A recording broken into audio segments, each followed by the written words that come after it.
Chập bông bôngថ្ងៃនេះខ្ញុំបានសម្លប្រហើរនៅស្រុកស្រែមិនមានអីទេបងប្អូនអើយនេះបេះត្រួយបាសដែលដាំម៉ែក៏ដាំនៅនឹងលោកបងហើយជាមួយនឹងបន្លែទីនេះទិញមកពីផ្សារតែជាទីដែលអ្នកស្រុកគាត់ដាំហូបបាត់អស់ចឹងទៅគាត់យកទៅលក់ចឹងមានស្លឹកបាសមានផ្ទីមានល្ពៅ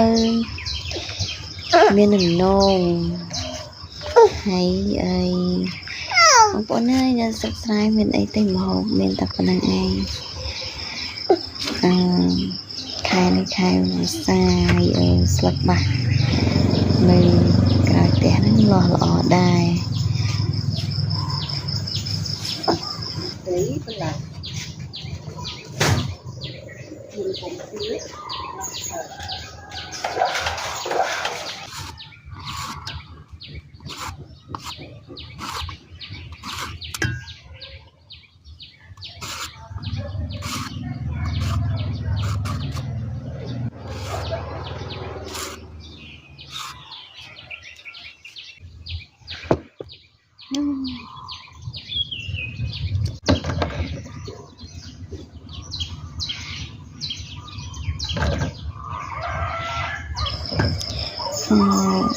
នេះស្លបហារនងហ្នឹងខ្ញុំបាន